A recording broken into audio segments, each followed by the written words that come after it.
Ça peut être des personnes qui vont consulter pour un écart de libido ou une baisse de désir dans la ménopause ou parce qu'elles souffrent de troubles sexuels particuliers. Bonjour, moi c'est Marion Nico, je suis sexologue clinicienne à Bordeaux.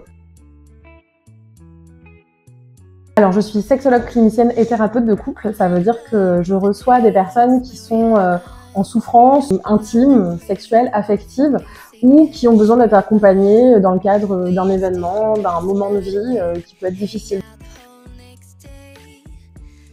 Oui, mais c'est la santé générale qui affecte notre bien-être général. Moi, je pratique une sexologie humaniste, c'est-à-dire que je vais prendre l'humain dans sa globalité. Je ne vais pas m'intéresser uniquement à la partie génitale, c'est-à-dire est-ce que les rapports sexuels, s'ils ont lieu, se passent correctement, mais plutôt je vais m'intéresser à votre vécu, à comment vous vous sentez actuellement dans votre vie, dans votre relation, dans le travail, est-ce qu'il y a du stress, est-ce qu'il y a de la fatigue chronique. Donc c'est la santé globale qui va impacter la sexualité.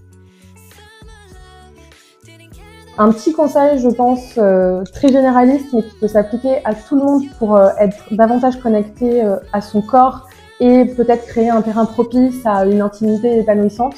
Ce serait peut-être déjà dans le quotidien faire des petits gestes de connexion à sa sensorialité et à sa sensualité. Donc par exemple, pourquoi pas la danse, faire attention aux textiles qu'on met sur sa peau. Est-ce qu'on peut peut-être aller nager nu? Qu'est-ce qu'on ressent quand on est dans un jardin, en train de lire un livre et on a les rayons du soleil sur sa peau?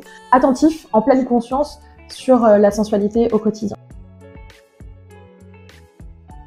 Le stress a évidemment un impact sur la sexualité. Enfin, il a d'abord un impact sur notre potentiel désir, sur son existence, sur son expression.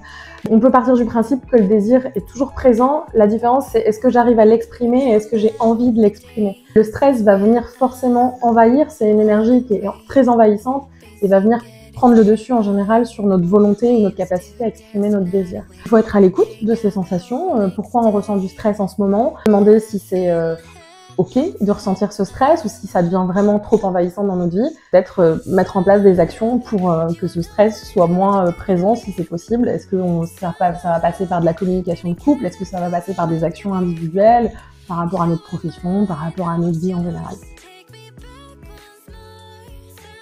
Tous les gestes, en fait, se complimenter, travailler l'estime de soi au sens large, ont participé à créer un terrain propice au désir et à une vie sexuelle épanouissante. On le voit quand on se sent pas forcément bien, quand on se lève un peu du pied gauche le matin, parfois juste simplement se laver le visage, mettre une crème hydratante, un petit coup de rouge à lèvres, ça peut vraiment changer la perspective de la journée. Se mettre un petit mot en parallèle, un petit post-it sur le miroir ou simplement se dire allez, t'es trop belle, tu vas y arriver.